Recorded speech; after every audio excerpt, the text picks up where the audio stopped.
Hola chicos, ¿cómo están? Buenas tardes. Buenas Buenas tardes, tardes. doctora. Buenas tardes, doctora. ¿Qué tal chicos? Vamos a empezar. Hoy día brevemente voy a compartir con ustedes las respuestas del examen y luego pasamos al seminario de VIH hepatitis B. Voy a pasarles también por acá por el chat los links para que puedan descargar las normas técnicas, tanto de VIH como hepatitis B, para que lo tengan en cuenta para el examen, porque es de allí donde van a venir las preguntas. Y de allí es donde espero que hayan sacado también de ahí para su exposición. ¿Ok? Entonces, ¿me están escuchando? Sí, Sí, doctora. doctora. Sí, doctora. Listo, entonces empezamos a hacer la retroalimentación del examen, ¿ya? La pregunta número uno, donde les pregunto sobre el reactivo vencido para el estudio de colesterol, ¿en qué fase del proceso se ocurrió el error? Allí teníamos que marcar en la fase analítica o posanalítica. Analítica. Analítica, muy bien. Sobre las pruebas, ¿cuál de las pruebas me va a medir la síntesis proteica hepática en un cuadro agudo?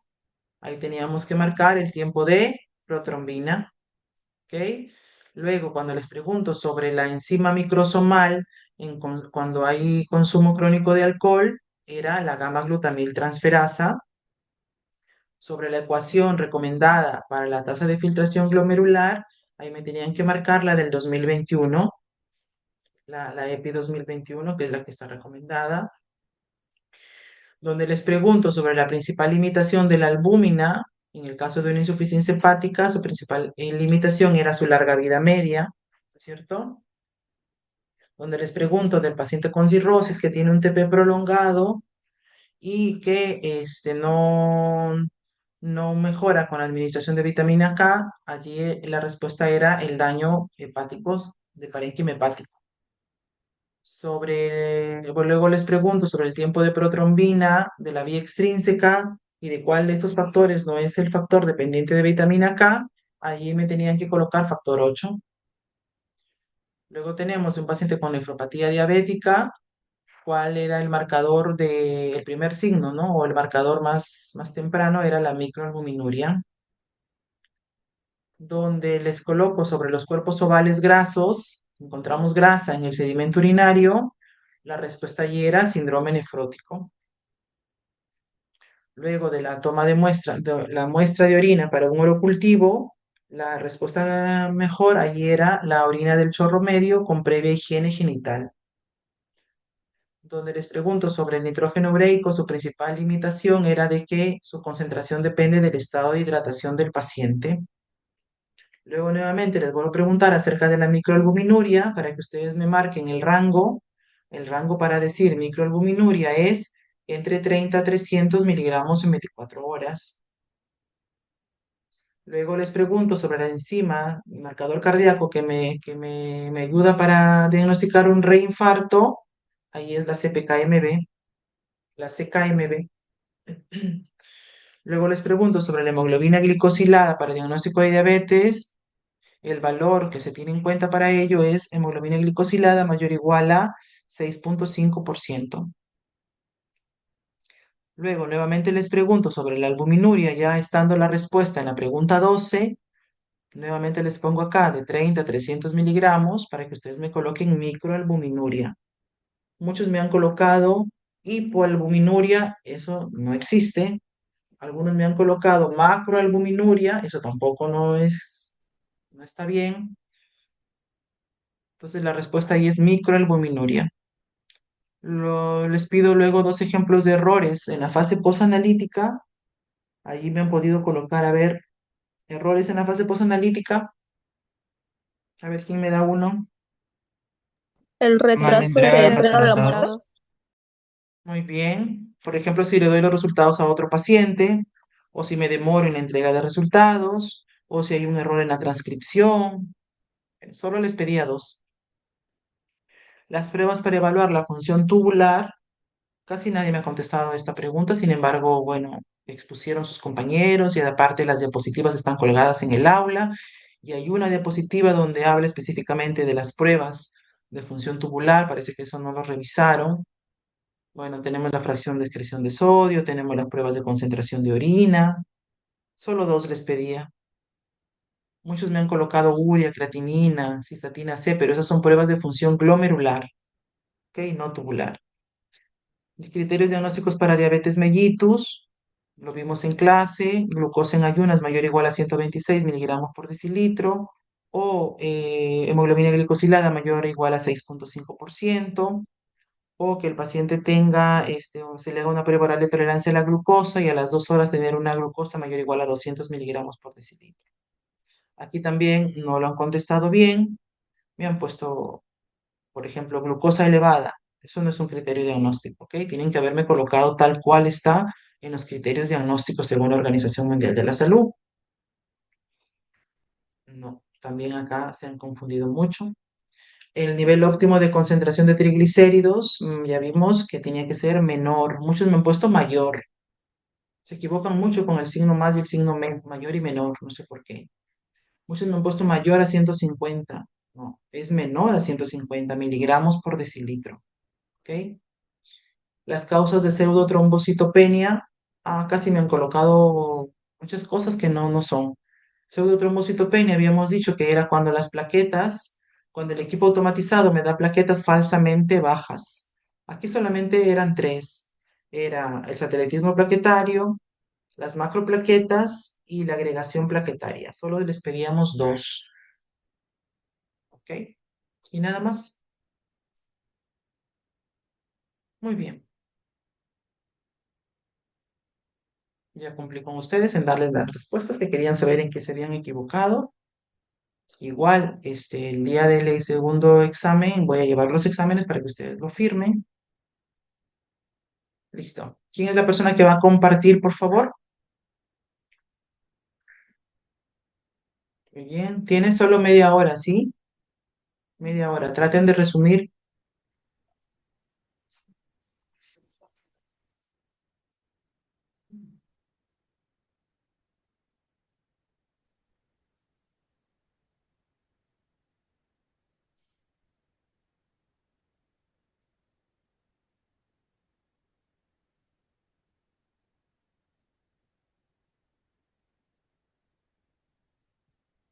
Doctora, ya me habilitó, ¿no?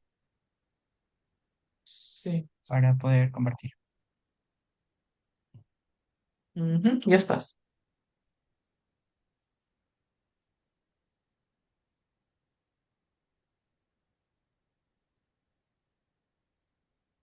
Logré Sí, observar, doctora. Disculpe. sí. Estoy compartiendo por el chat el link, ¿ya, chicos?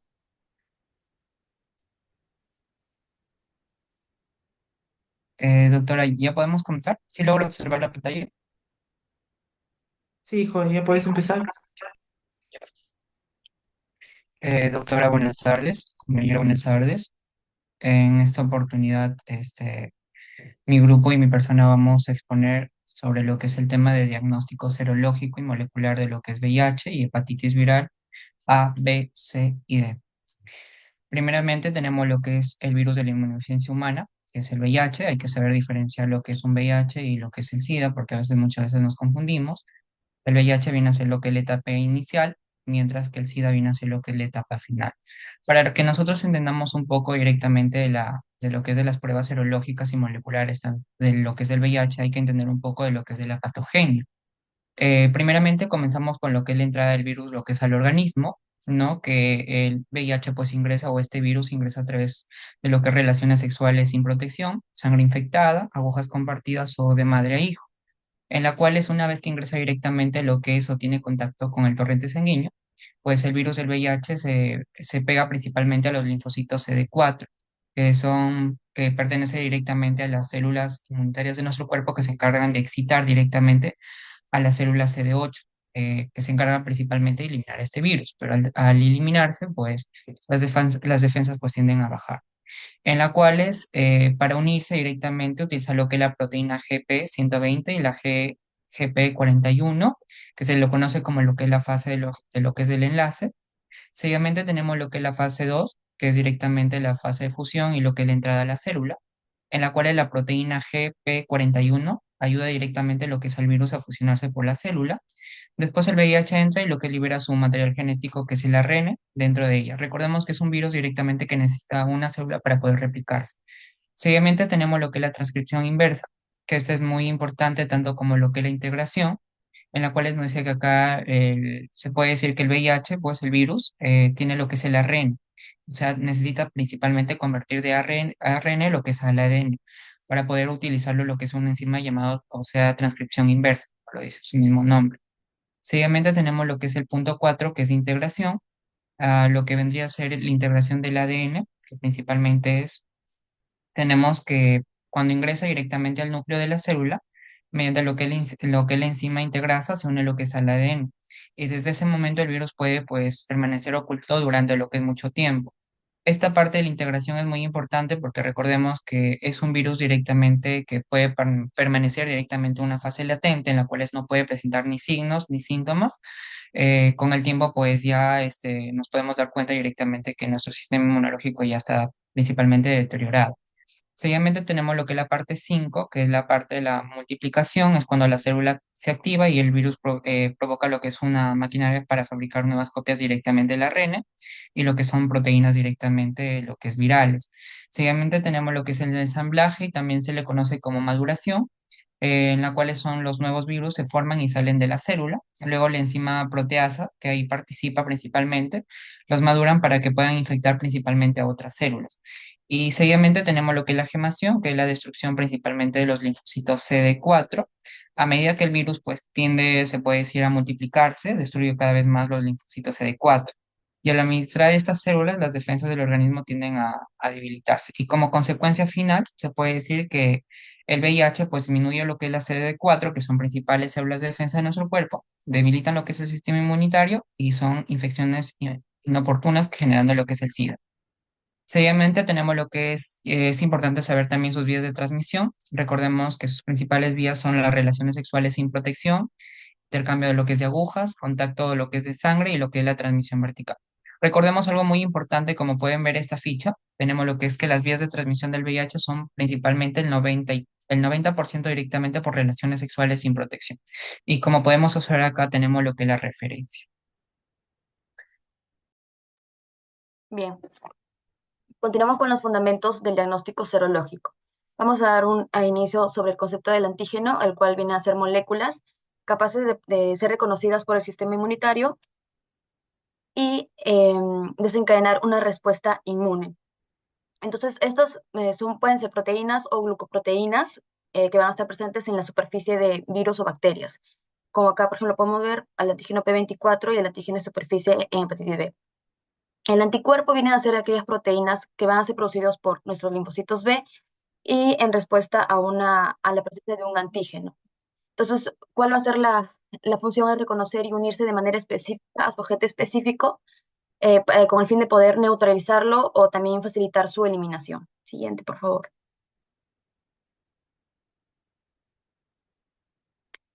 Bien, ahora, tenemos que saber también cuáles son los principios de las pruebas serológicas el primordial o el principal es la reacción de antígeno-anticuerpo, en el cual el fenómeno inmunológico donde el anticuerpo va a ir reconociendo y se va a unir de una manera específica a su antígeno, ¿no? Como una llave o una cerradura.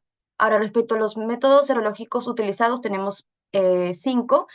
Por ejemplo, ELISA es una de las enzimas, usa enzimas como unos marcadores y es usada por su sensibilidad y su automatización. Ahora, el Western blot va a detectar anticuerpos con estas proteínas de manera específicas y que van a ser separadas por medio de la electroforesis. Es una también de las pruebas confirmatorias que la norma técnica te menciona para el diagnóstico de VIH. La aglutinación se considera que es una técnica rápida, también económica y va a detectar anticuerpos o antígenos específicos en los fluidos corporales. Ahora, la quimioluminiscencia tiene una alta sensibilidad, va a través de las reacciones luminosas enzima sustrato y los resultados van a ser de una manera rápida, se van a obtener.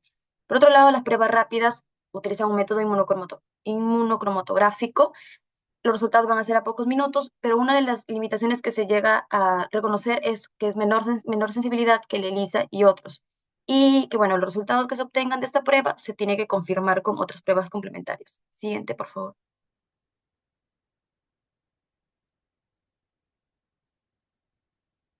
Bien, ahora, al revisar la norma técnica, eh, se considera que las pruebas de tamizaje para VIH nos menciona que son pruebas que van a permitirnos detectar anticuerpos contra este virus. Ahora, estas pruebas rápidas van a detectar anticuerpos contra el VIH, va a ser una prueba rápida de tercera generación. Las muestras que se van a utilizar es sangre capilar o venosa, ya sea suero plasma también. Su tiempo de ejecución es 20 minutos o menos. Al momento de comparar con la prueba ELISA, posee una sensibilidad adecuada, pero una especificidad que suele ser menor. Bien, en la norma técnica te mencionan que para poder utilizar estas pruebas rápidas, te mencionan en dos casos. Como se puede observar acá en el algoritmo, en el caso en el que esta prueba rápida se resultara reactivo y el establecimiento de salud llega a contar con otra segunda prueba rápida, en donde los antígenos sean diferentes a la primera, entonces se va a proceder a efectuar una segunda prueba rápida. Y si al efectuarla el resultado sería reactivo y va a persistir de esa manera, se va a considerar que el paciente va a tener este diagnóstico presuntivo de infección por VIH. Ahora, en el otro caso que nos menciona también es que en el ensayo que resultará reactivo y el establecimiento más bien ya no cuenta con otra prueba rápida que posean estos antígenos, fueron diferentes a la primera, entonces se va a proceder a realizar la prueba ELISA, ¿no? Si esta prueba ELISA tiene resultado reactivo, se considera, ¿no?, que el paciente tiene un diagnóstico presuntivo de infección por VIH. Siguiente.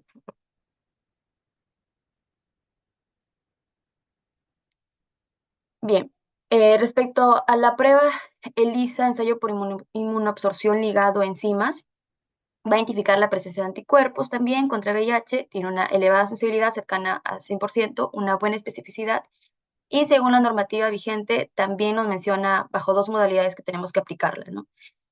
Cuando esta prueba rápida resultara reactiva, una de las alternativas es la prueba ELISA realizarla. Si esta última fuera también reactiva, se llega a solicitar otra muestra sanguínea al paciente para poder realizar la segunda prueba ELISA, pero esta vez de manera duplicada. Y si al realizarla permanecen pues reactivas, una o ambas, entonces se va a considerar que el paciente tiene el diagnóstico presuntivo de infección. Es importante recordar que en ambas situaciones que he ido mencionando, se requiere de una prueba confirmatoria, ¿no?, tanto con la prueba rápida como con la prueba ELISA.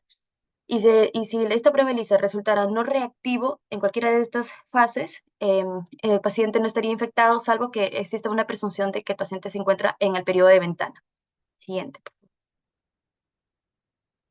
Ahora, estas pruebas diagnósticas tienen algunas limitantes, ¿no?, que se van a observar a través de los falsos positivos, falsos reactivos o falsos negativos considerados falsos no reactivos. Ahora, también la OMS se recomienda que se realicen estas pruebas, dos pruebas de ELISA, de diferente mecanismo de acción, con el fin de una estrategia, ¿no?, alternativa para corroborar esta infección.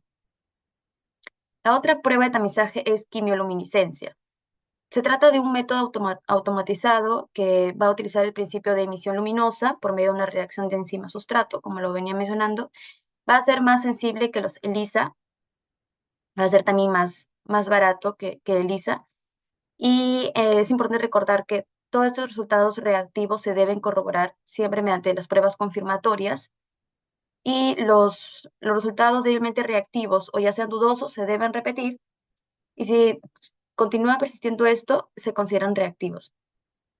Luego, por ejemplo, en un estudio, en una revista Cielo, también mencionan a la antigenemia P24, en el cual se trata de una prueba muy específica, pero su sensibilidad no llega a ser óptima, por lo que va a terminar presentando estos falsos negativos.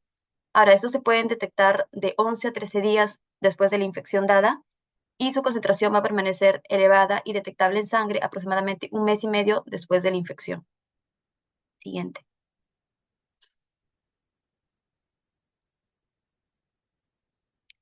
Bien, ahora ya terminamos con las pruebas de tamizaje, vamos a empezar con las pruebas confirmatorias de VIH. Son aquellas pruebas que se realizan en sangre o plasma para identificar la presencia de anticuerpos contra VIH o detectar el virus o alguno de sus componentes. En esta inmunofluorescencia tiene una sensibilidad y una especificidad similar al del Western blot, e incluso su positividad de esta prueba puede llegar a ocurrir mucho antes que el de Western blot. El tiempo de ejecución es menor, va a ser una técnica barata y más simple, como podemos observar acá a través de estas imágenes de la revista Cielo, que también te mencionan cómo se daría, ¿no?, la inmunofluorescencia. En el Western blot también es elevada su especificidad, pero su alto costo, ¿no?, es como que no conviene por ahí. Y el resultado positivo nos confirma que hay una infección por VIH, su resultado negativo lo va a descartar, salvo que exista una evidencia que el paciente ha estado expuesto de manera reciente y de manera reiterada. Entonces, ¿qué es lo que sucede ahí? Se tiene que repetir esta prueba de Western blot aproximadamente después de 3 a 6 meses respectivamente, y cuando el resultado llega a ser de manera indeterminada, no se llega del todo, se recomienda repetir la prueba dentro de un periodo de 3 y 6 meses, dependiendo también los factores de riesgo que se identificaron en el paciente. Siguiente. Ya, la otra prueba confirmatoria del día va a detectar anticuerpos presentes en el suero del paciente a través del principio mencionado, reacción antígeno-anticuerpo. Sus ventajas es que es elevada sensibilidad y especificidad, mayor facilidad de interpretación. Van a utilizar estos antígenos de manera recombinante y menor probabilidad de reacciones específicas. Ahora, como limitaciones, es mayor costo, requiere también del personal que esté capacitado, ¿no? Y bueno, actualmente han sido reemplazados en otros algoritmos diagnósticos. También nos menciona que después de haber realizado todas estas pruebas, se procede a hacer la carga viral, que va a cuantificar la cantidad de VIH circulando en plasma sanguíneo. La prueba de determinación del alelo HLA B5701 es una de las pruebas moleculares, va a detectar este haplotipo, y la prueba de genotipificación de VIH, que va a identificar también si existe presencia de mutaciones de VIH, ¿no?, asociada con los medicamentos antirretrovirales. Siguiente. Bueno, siguiendo con la exposición, vamos a hablar acerca del tiempo de aparición de marcadores específicos por VIH. Para eso es importante conocer la secuencia temporal en la que van a aparecer estos marcadores biológicos. Estos van a incluir al ARN viral, al ARN del VIH, a los antígenos P24 y a los anticuerpos que va a crear el sistema inmune contra el VIH. Para eso vamos a ver el cuadro que se encuentra a lo que es nuestra mano derecha. En el día cero va a ocurrir lo que es una posible exposición o una exposición del paciente con el VIH. En este periodo día no se van a encontrar lo que son anticuerpos en el paciente ni tampoco el ARN viral. El primer marcador detectable va a ser el ARN viral, que se va a detectar mediante la prueba de PCR a partir del día 14 de la infección. Esto nos indica que en el 95% de las personas se va a detectar en un intervalo de entre 3 días y 6 semanas. El antígeno P24 va a ser el segundo marcador que se va a detectar en, en el virus de la inmunodeficiencia humana a partir del día 11 a 13 de la infección. En el 95% de las personas se detecta en un intervalo de entre 1 y 8 semanas. Y finalmente los anticuerpos, que van a constituir la base de las pruebas serológicas, que se van a detectar a partir del día 22 y se van a detectar aproximadamente en el 95% de las personas a las 4 semanas y en el 99,7% a las 12 semanas. Siguiente. En esta diapositiva tenemos un cuadro comparativo de la sensibilidad, especificidad y el uso de las pruebas diagnósticas de la infección por el VIH. Vamos a dividirlas en lo que son dos grupos. En un grupo de pruebas de tamizaje y en un grupo de pruebas de confirmación. En las pruebas de tamizaje vamos a encontrar la prueba rápida de anticuerpos, la prueba rápida de antígeno-anticuerpos, el ELISA de tercera generación y el ELISA de cuarta generación. Estas se van a usar para diagnosticar lo que son casos sospechosos de VIH, ya que tienen una sensibilidad cercana al 100%, pero tienen una especificidad menor a la que son las pruebas de confirmación. En esta vamos a hablar principalmente del ELISA de cuarta generación, que va a detectar antígenos y anticuerpos y va a tener un periodo de ventana menor. ¿Qué es este periodo de ventana menor? Es el periodo en el cual el organismo todavía no ha creado anticuerpos contra el VIH, que es los ELISA de tercera generación. Mientras tenemos a las pruebas de confirmación como el IFI, inmunofluorescencia indirecta, y el Western blot. que van a tener una especificidad mayor que las pruebas de tamizaje de 99,9% y van a confirmar el positivo de las pruebas de tamizaje y nos van a diagnosticar a una infección por VIH positiva.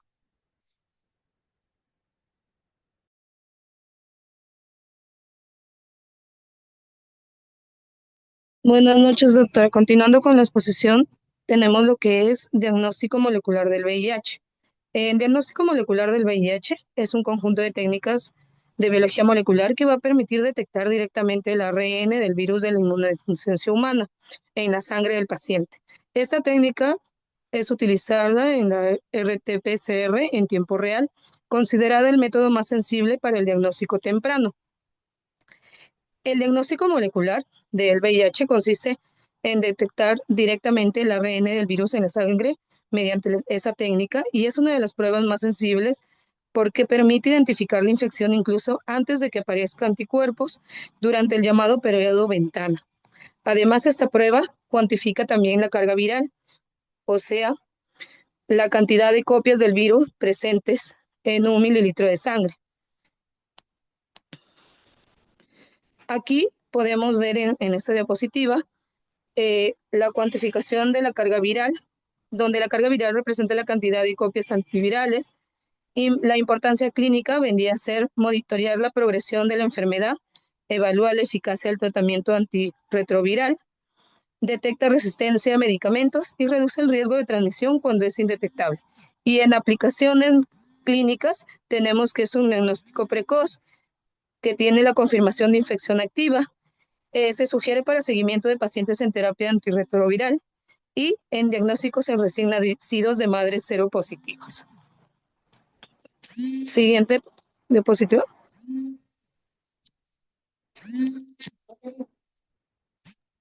En lo que respecta al diagnóstico serológico de las hepatitis virales, en primer lugar, el diagnóstico de las hepatitis virales no depende de pruebas de laboratorio de alta sensibilidad, como De Pachi oh, al frente.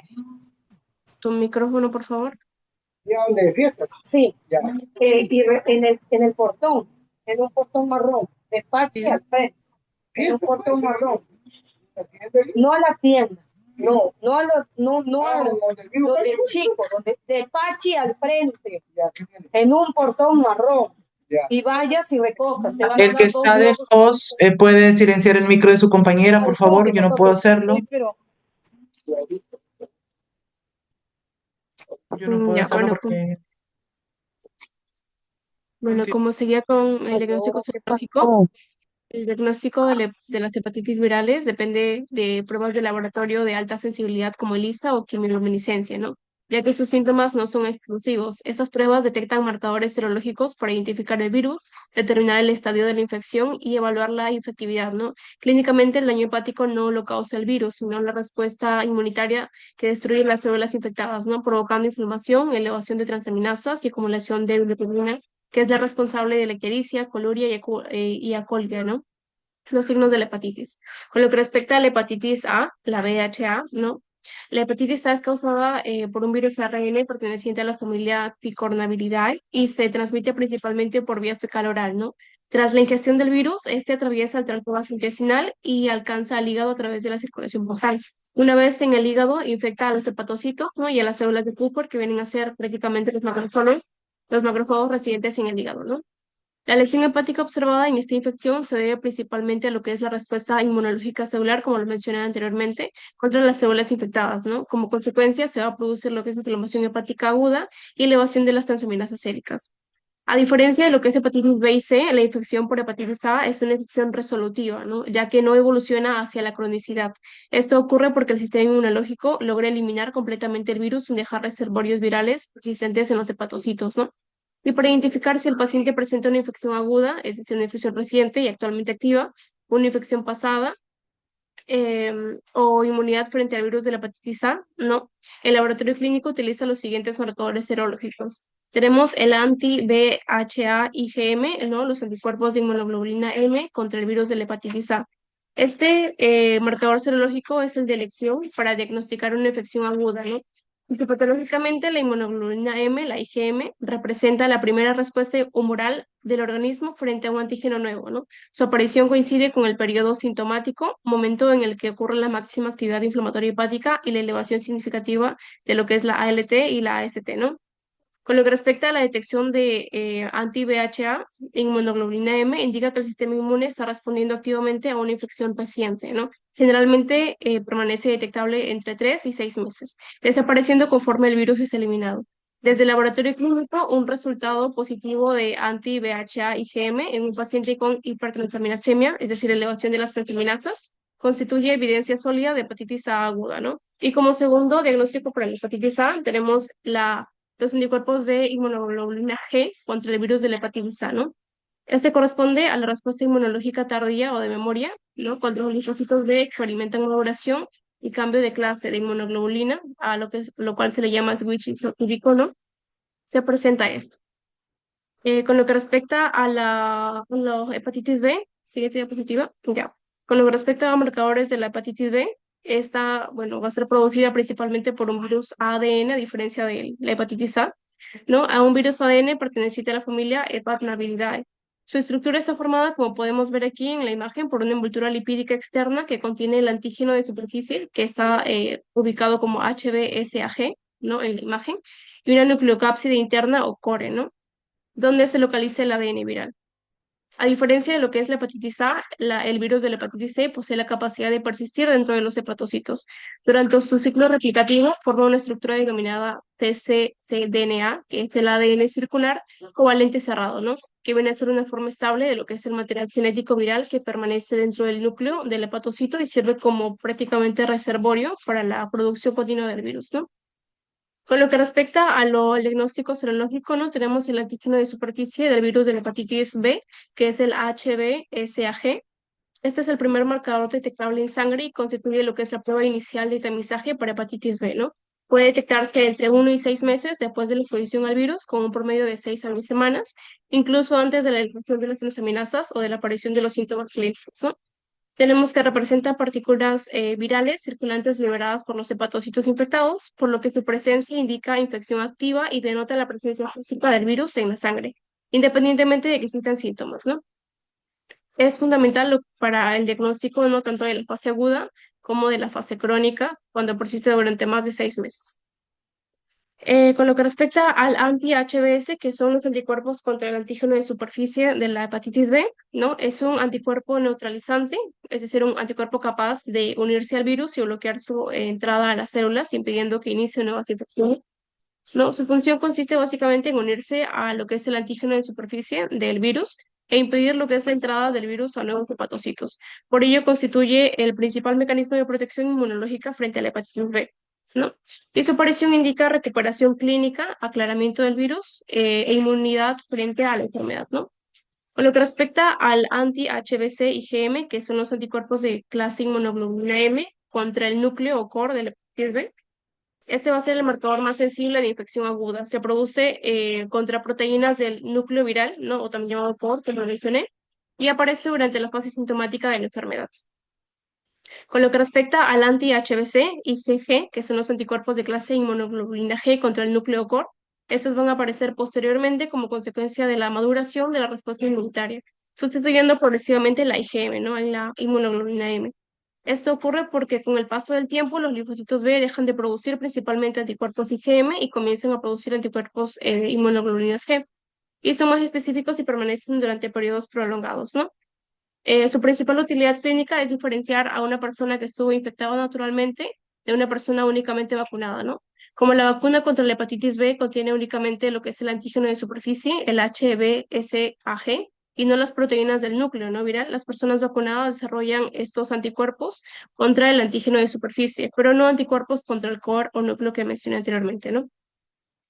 Y también tenemos el antígeno E de la hepatitis B, que es el HBeAg, que es una proteína soluble que el virus secreta activamente hacia la sangre cuando se encuentra en una fase de intensa replicación viral.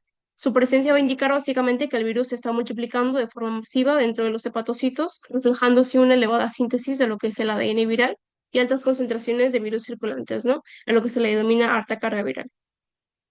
Los pacientes con este marcador positivo suelen presentar concentraciones elevadas de ADN viral detectables mediante PCR, ¿no? Lo que confirma la intensa actividad replicativa del virus. Y por último, tenemos el anti-HBe, que son anticuerpos contra el antígeno E de la hepatitis B. Su aparición suele coincidir con el cese de la replicación viral activa y la consiguiente disminución de la infectividad del paciente, ¿no? La seroconversión del HBe a G y el anti-HBe constituye un indicador pronóstico favorable que se asocia con menor carga viral, menor inflamación hepática, menor riesgo de fibrosis hepática y menor progresión hacia cirrosis, ¿no? Por ello, la aparición de anti-HBe es considerada una señal de respuesta terapéutica favorable y de control de la enfermedad, ¿no? Le doy pase a mi compañero.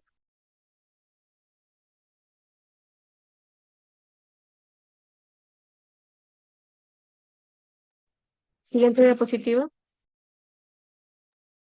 Siguiendo con la exposición, vamos a tener el diagnóstico serológico de la hepatitis C, que está dado por los anticuerpos contra el virus de la hepatitis C. Estos van a ser el principal marcador serológico utilizado para el tamizaje de esta hepatitis, donde va a detectar anticuerpos producidos por el sistema inmunitario en respuesta a la infección por la hepatitis C. Sus principales características van a ser que se van a detectar mediante técnicas como el ELISA o inmunoensayos por quimioluminiscencia. Van a aparecer generalmente entre 6 y 12 semanas después de la infección y tienen una sensibilidad superior al 97% en la mayoría de pacientes. Como interpretación van a haber dos resultados. Un resultado de anticuerpos negativo que no va a evidenciar infección, excepto el periodo de ventana, y un resultado de anticuerpos positivo que va a evidenciar que el paciente ha estado expuesto al virus en algún momento.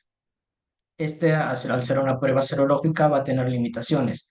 Es por eso que un resultado positivo no nos va a permitir diferenciar entre una infección activa, una infección resuelta espontáneamente o una infección curada tras tratamiento. Por esta razón, todo resultado positivo se va a tener que detectar mediante una prueba de PCR por transcripción inversa, donde se va a hallar lo que es el material genético del ARN viral y si se confirma, el paciente va a estar pasando por una infección activa de hepatitis C. Siguiente. La hepatitis D se Rodrigo, le denomina en toca versión a Natalia. Le toca a Natalia.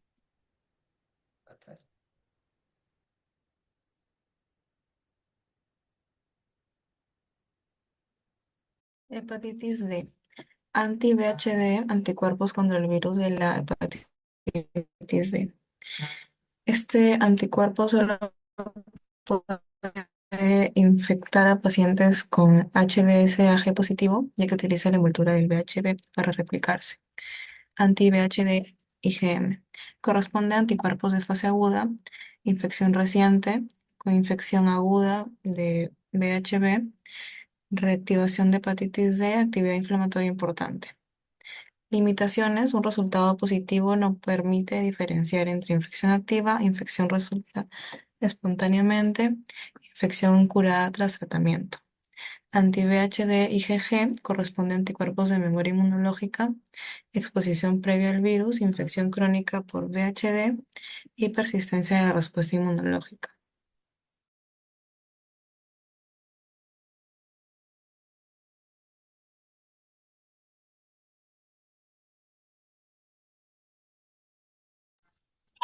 Siguiendo con la exposición, tenemos lo que es diagnóstico molecular de la hepatitis B. El diagnóstico molecular permite detectar directamente el ADN del virus de la hepatitis B en la sangre, evaluar su replicación y monitorear su respuesta del tratamiento.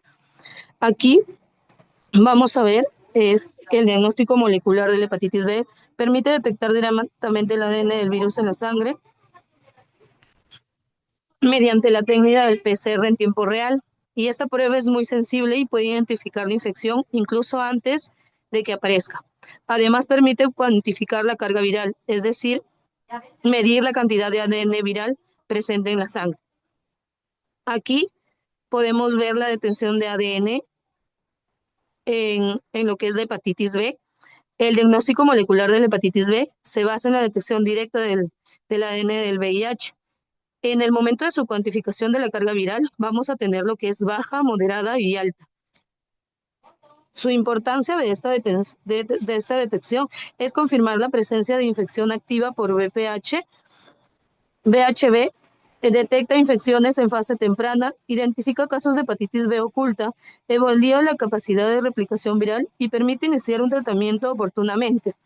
Y así nosotros vamos a poder aplicarla clínicamente, en donde vamos a determinar la actividad viral, vamos a evaluar el riesgo de cirrosis y cáncer hepático y vamos a poder monitorear la eficacia del tratamiento antiviral.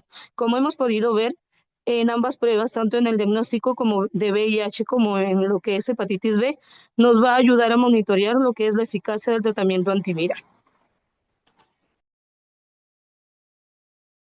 Bueno, siguiendo con la última parte, que viene a ser directamente lo que es el diagnóstico molecular de lo que es la hepatitis C, D y A. Recordemos que el diagnóstico molecular es un conjunto directamente de técnicas de laboratorio que permite detectar directamente el material genético, el ARN o el ADN, de un microorganismo como virus, bacteria o parásito. Seguidamente tenemos lo que es la diferencia de las pruebas serológicas que detectan lo que es anticuerpos o lo que puede ser lo que es antígenos. El diagnóstico molecular identifica lo que es la presencia del virus de manera principalmente directa, incluso en etapas tempranas de la infección.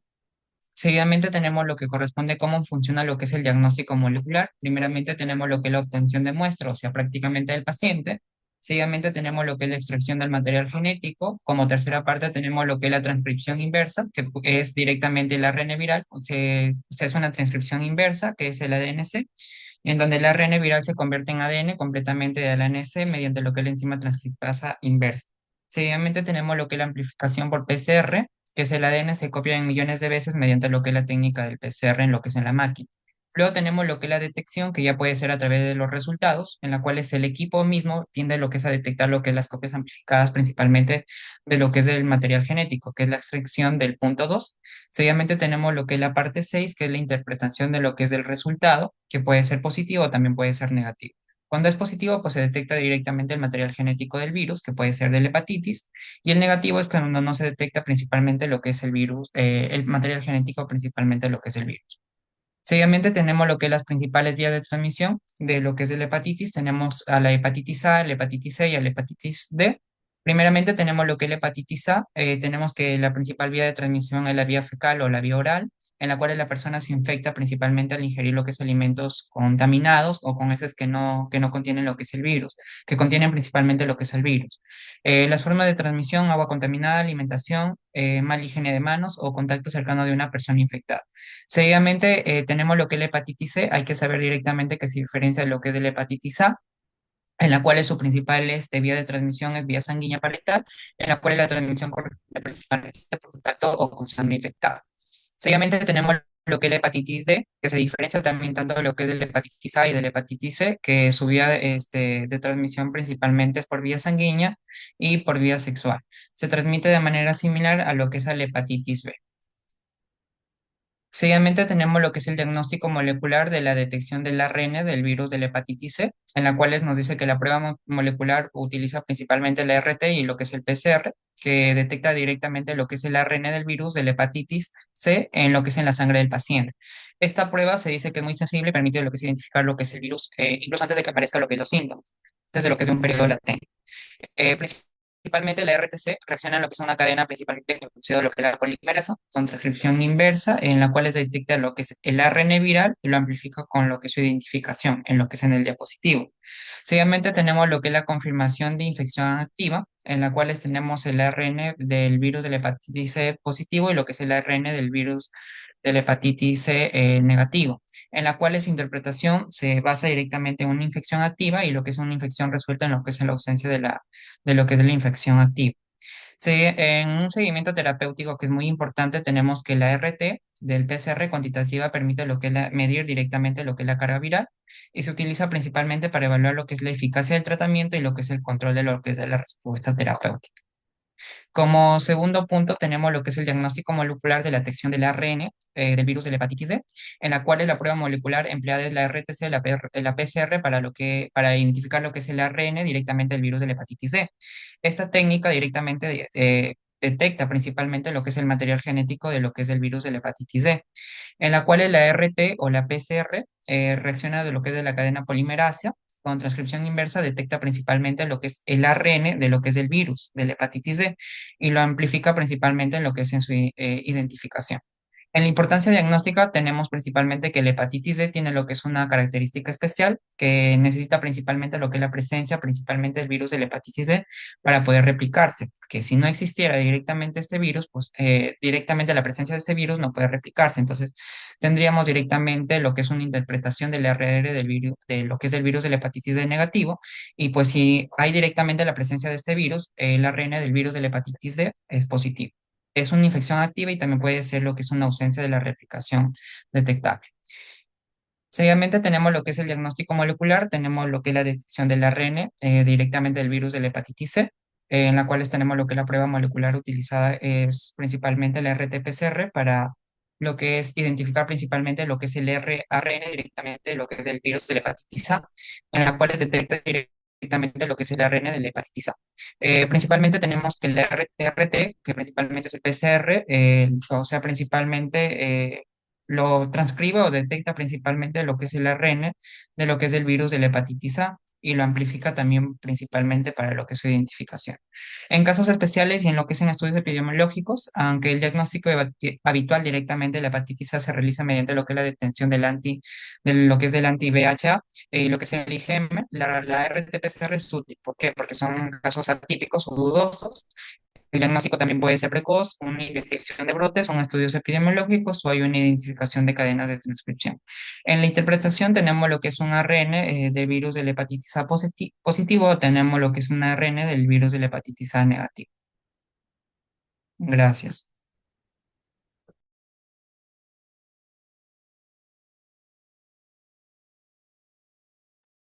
Ok, chicos, muchas gracias. Entonces, para dejar algunos puntos en claro, sus compañeros han explicado muy bien cada uno de las enfermedades. Quiero que pongan su mayor atención en lo que, con respecto al examen, para lo que es VIH y lo que es virus de la hepatitis B. Justamente de ambos les he pasado los links para que puedan descargar las normas técnicas que están vigentes, porque lo que me interesa que ustedes rescaten de esas normas técnicas es la parte del diagnóstico. ¿Ok? No se les va a preguntar tratamiento, no se les va a preguntar profilaxis, nada de ello. Lo que quiero que estudien, que es lo que respecta al curso, es la parte del diagnóstico. ¿Ok? Para el caso del VIH me interesa, por ejemplo, cómo hacemos el diagnóstico de VIH a un paciente. ¿Qué me dice la norma técnica? Si bien es cierto, sus compañeros ya nos han hablado de las pruebas de tamizaje y las pruebas confirmatorias, ¿ok? Pero sin embargo, para hacer el diagnóstico me dice la norma técnica de que con dos pruebas rápidas yo ya puedo hacer el diagnóstico a efectos de empezar un tratamiento oportuno, por ejemplo, en el caso de las gestantes. En el caso de las gestantes, por ejemplo, yo no voy a esperar una prueba confirmatoria o no voy a esperar un resultado de carga viral o un resultado de CD4 para que inicie tratamiento porque debe iniciar tratamiento precozmente a partir de las 14 semanas de gestación. Entonces, la norma técnica nos dice, con dos pruebas rápidas, de preferencia que sea de tercera o de cuarta generación, o una prueba de tercera más una de cuarta, con eso yo ya estaría confirmando el diagnóstico de VIH. Entonces, ya puedo referir a la paciente, a un hospital de mayor complejidad de repente, donde pueda recibir su targa, o con el especialista. ¿Ok? Y incluso en los pacientes adultos también, ¿no? Si yo tengo dos pruebas rápidas, yo tengo que saber con qué prueba rápida estoy trabajando, es de tercera, de cuarta generación, y luego ya le podré pedir una prueba de repente de ELISA. Una prueba rápida más una prueba de ELISA también me confirma el diagnóstico, ¿ok? Pero aún así el examen de ELISA sigue siendo una prueba de tamizaje. ¿Por qué hablamos de tercera, de cuarta generación? Porque a mayor generación nos va a cortar el periodo de ventana. Por ejemplo, ¿cómo así? Una ELISA de cuarta generación tiene la capacidad de que aparte de que me mide anticuerpos contra el VIH, también me va a medir el antígeno.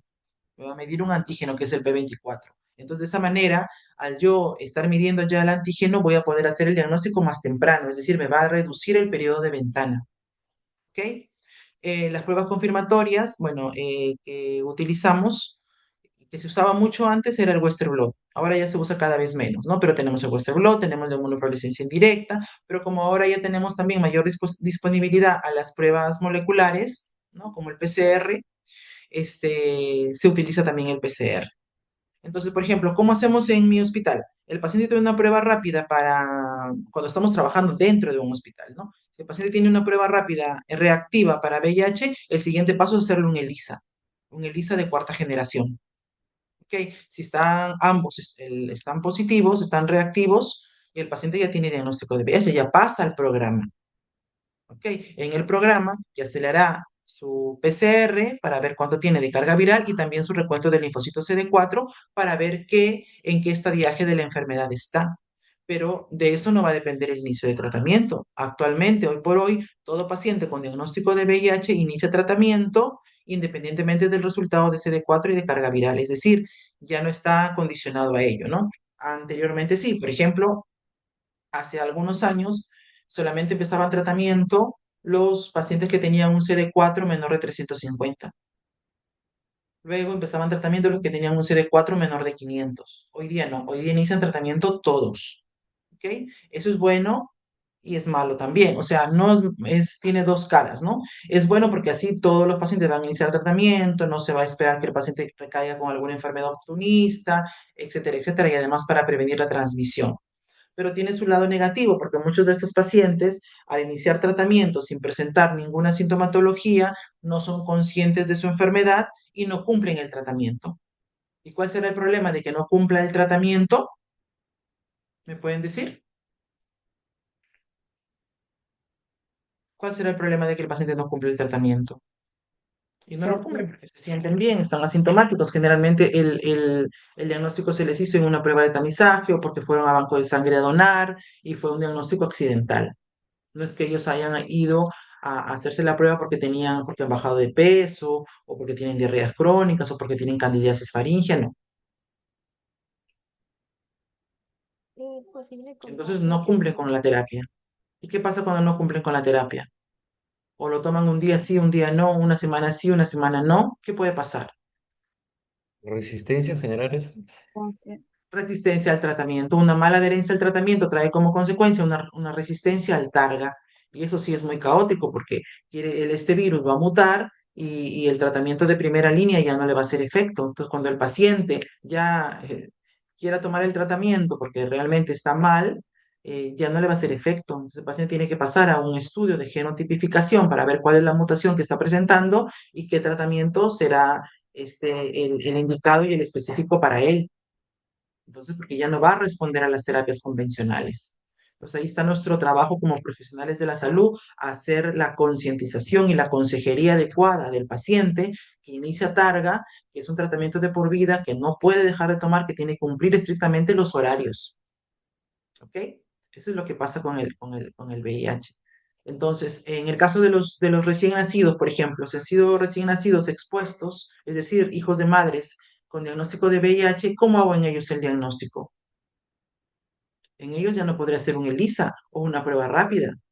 ¿Por qué? Porque ellos tienen los anticuerpos de la madre, entonces puedo tener un falso positivo. En el caso de ellos, sí, de frente tengo que hacerles una prueba molecular, un PCR.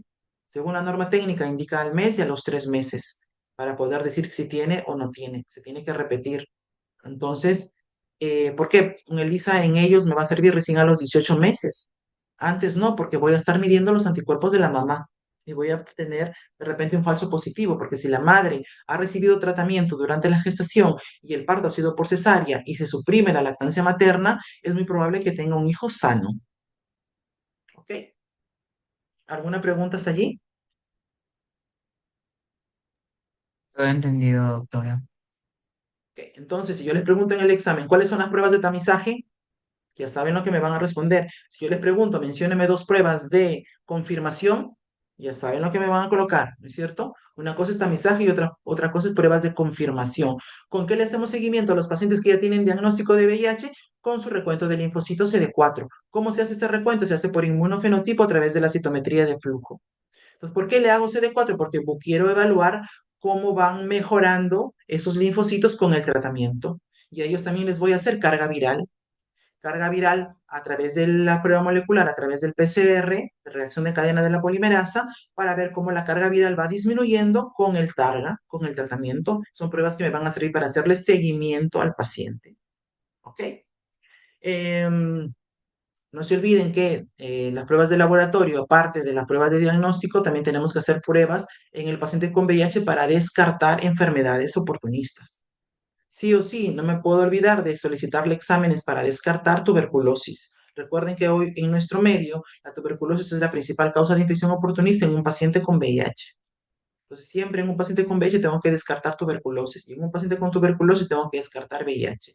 Y si tiene VIH puede tener cualquier otra enfermedad de transmisión sexual. Así que en un paciente con VIH también tengo que pedirle exámenes para sífilis, para hepatitis B, para hepatitis C, ¿ok? Porque la puerta de entrada es la misma. ¿Ok? Y tengo que evaluar en un paciente que va a iniciar targa, si yo conozco cuáles son los efectos adversos del targa, tengo que evaluar para tener un basal de cómo está iniciando el tratamiento de su perfil hepático, de su perfil renal también. ¿Ok? Toda esa parte del laboratorio es lo que yo quiero que ustedes lean de la norma técnica, porque eso es lo que va a venir en el examen, laboratorio. ¿Ok? Tanto las pruebas de diagnóstico como las pruebas de seguimiento a estos pacientes. En el caso de la hepatitis B, en el caso de hepatitis B, ¿qué le voy a pedir? ¿Qué tengo a disposición para hacer un diagnóstico de hepatitis B? También tengo pruebas rápidas. ¿Qué mide las pruebas rápidas de hepatitis B? El antígeno de superficie de la hepatitis B. Si tengo un antígeno de superficie de la hepatitis B mediante una prueba rápida, lo que sigue a continuación es hacerle un examen serológico, serología de la hepatitis B. Cuando yo digo serología me refiero al estudio de antígenos y anticuerpos. Ahí viene lo que han dicho sus compañeros. Tengo que ver el antígeno de superficie de la hepatitis B, el anticuerpo contra el core, que puede ser core total o puede ser de tipo IgM. Tengo que pedir anticuerpo contra el antígeno de superficie, el antígeno E, que es el que me va a indicar replicación. Eso es la serología. Cuando yo les pregunto en el examen, estudios serológicos o marcadores serológicos de hepatitis B, ustedes me van a decir antígeno de superficie, anticuerpo contra el antígeno de superficie, antígeno E, anticuerpo contra el core, porque a eso nos estamos refiriendo. ¿Ok? Bien. Entonces, ¿qué me va a indicar cómo voy a interpretar yo todos estos marcadores serológicos? Lo han dicho sus compañeros. ¿Cómo será o cuál será la serología de un paciente con una hepatitis B aguda o cómo será cuando es crónica? Por ejemplo, yo les puedo poner un escenario, ¿no? Un paciente que tiene antígeno de superficie positivo con anticuerpo contra el core de tipo IgM positivo, ambos, esos dos, y core total también positivo. ¿Qué tipo de infección tendrá?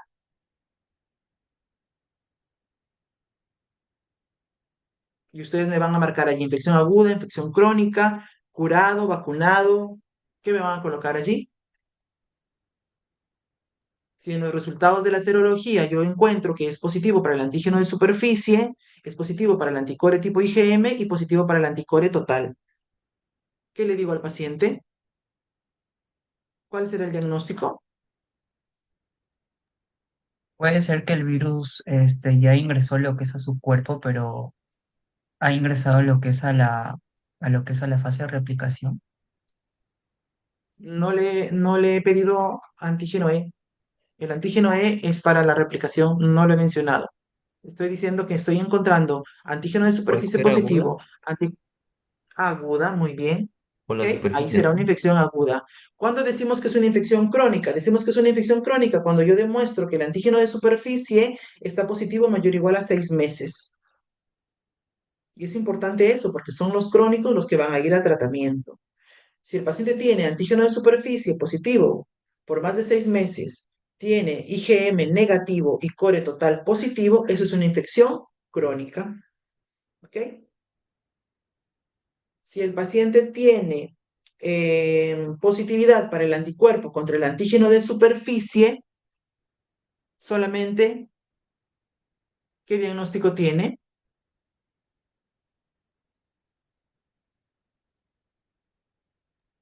Significa que está protegido contra el virus ¿Cómo fue protegido mediante qué?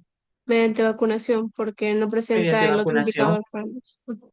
Exactamente, si tiene positividad para el antígeno, perdón, para el anticuerpo contra el antígeno de superficie y los demás marcadores están negativos, quiere decir que ha sido vacunado. Y si tiene positividad para el antígeno de superficie, pero además tiene positividad para el anticuerpo contra el core total, ¿qué tendrá? Que ya ha Repito, tenido presencia con el virus. o sea, Yo sé que ya ha sido contagiado, que ya ha tenido presencia con el virus y no con Para vacunación. tratamiento. Pero ¿está sano o está enfermo? Antígeno de superficie negativo, anticuerpo contra el antígeno de superficie positivo y anticuerpo contra el core total positivo. IgM negativo. Está en etapa de recuperación ya. Es una infección pasada y en la mayoría de los casos se autolimita sola y eso es lo que le está pasando a este paciente. Infección pasada y se autolimitó. Su mismo sistema inmune se autolimitó. Pero a veces no pasa ello y el antígeno de superficie persiste mayor o igual a 6 meses, eso ya se cronificó y son ellos los que van a ir a tratamiento. ¿Ok? Entonces, de esa manera hacemos el diagnóstico con primero los marcadores serológicos. Y si yo demuestro que es una infección crónica, es decir, que el paciente tiene positividad mayor a 6 meses del antígeno de superficie, IgM negativo, core total positivo, va a tratamiento. A ese paciente yo tengo que hacerle estudios ya moleculares para ver cuál es la carga viral y poder monitorizar cómo va a ir mejorando o no con el tratamiento. También le hago un PCR, una prueba molecular, para cuantificar las copias por mililitro del virus de la hepatitis B. ¿Ok? Entonces, es así como hacemos el diagnóstico. ¿Alguna pregunta?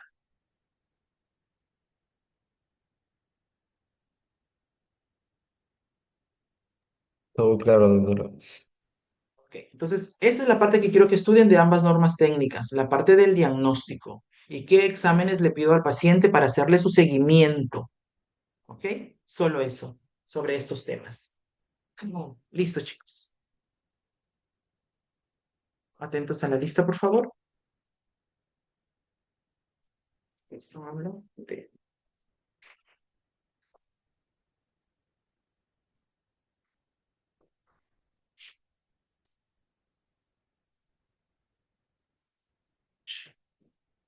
Aguilar, Presente, doctora. Buenas. Alarcón, Presente, doctora. Buenas noches. Álvarez, Presente, doctora, buenas noches. Arellano, Presente. Arévalo, Presente, doctora. Buenas noches. Becerra, Presente, doctora, buenas noches. Borbor, Presente, doctora, buenas noches. Campos Jacinto, Presente, doctora, buenas noches. Carrero. Presente, doctora. Buenas noches. Ok. Y mientras tomo lista, vayan pensando. eh, si alguno de ustedes se pincha con un paciente positivo para hepatitis B, ustedes que han recibido la vacuna, ¿con qué examen de laboratorio y qué cantidad o con qué examen de los serológicos puedo saber si estoy protegida o protegido contra el virus? A ver, búsquenlo, ahí está en la norma técnica, mientras tomo asistencia. Castañeda Díaz, Presente, doctora, buenas noches. Ceballos, Presente, doctora. Chafloque, Presente, doctora. Chávez, Presente, doctora. Ciesa Vázquez, Presente, doctora, buenas noches. Crespo, Presente, doctora. Cubas, Presente, doctora, buenas noches. Delgado Ciesa, Presente, doctora, buenas noches. Delgado Sánchez, Presente, doctora. Buenas noches. Eustaquio, Presente, doctora, buenas Ocasio, noches. Farroñay, Presente, doctora, buenas noches. Fernández, Presente, doctora, buenas noches. Fernández Tatiana, Presente, doctora. Galván, Presente, doctora. Buenas noches. González Chacón, Presente, doctora, buenas noches. González Monja, Presente. Guanilo, Presente, doctora. Herrera Bautista, Presente, doctora. Guamán Benavides, Presente, doctora, buenas noches. Litano, Presente, doctora. Medina Echegaray, Presente, doctora. Medina Fernández, ¿dónde está? Mejía Arica, Presente, doctora. Mejía Arica. Está. Mejía Arica. Miño P. Presente, buenas noches. Montenegro Efio. Presente, buenas noches. Montesa Chávez. Presente, doctora, buenas noches. Musayón Montaño. Presente, doctora. Negrete Salinas. Jennifer. Presente, doctora. Ora. Ora Guamán. Presente, doctora, buenas noches. Peralta Correa. Presente, doctora, buenas noches. Pérez Mundaca. Presente, doctora, buenas noches. Pizarro Vázquez. Presente, doctora. Quirós Díaz. Presente, doctora, buenas noches. Quirós Sáenz. Sacha. Ramos Tarrillo. Presente, doctora, buenas noches. Romero Larrea. Presente, doctora, buenas noches. Saldaña Coronel. Presente, doctora, buenas noches. Sánchez Becerra. Presente, doctora, buenas noches. Sánchez Ripalda. Sánchez Ripalda. ¿No está? Sánchez Torres. Presente, doctora. Tejada Riojas. Presente, doctora, buenas noches. Torres Gamarra. No está. Torres Gamarra. Treyes. Presente, doctora, buenas noches. Varillas. Presente, doctora, buenas noches. Vázquez Fernández. Buenas tardes, doctora, presente. Vilches Zárate. Presente, doctora, buenas noches. Villanueva Estela. Presente, doctora. Villegas Cruz. Presente, doctora. Walter Aguirre. Walter Aguirre. Presente, doctora. Presente. Ok. Gurtele. Presente, doctora, buenas noches. Entonces puesto, ¿no? Vázquez Tejada. Presente, doctora, buenas noches. Listo. ¿Lo encontraron?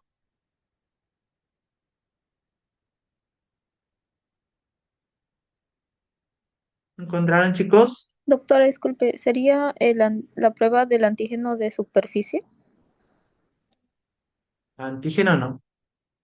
Anticuerpo, Quiero doctora. saber si estoy Me protegida. confundí, anticuerpo. Anticuerpo. Anticuerpo. Anticuerpo Superficie. contra el antígeno de superficie. ¿A De la cuánto debe hepatitis estar B. para saber si yo estoy, Mayor cuánto o tiene que igual a estar 10, para... mayor a 10, mayor o igual a 10 unidades internacionales por mililitro. Muy bien. Esa es la respuesta. Muy bien. Listo, chicos. Quedamos ahí entonces. Muchas gracias. Hasta luego. Hasta luego. Solo, doctora.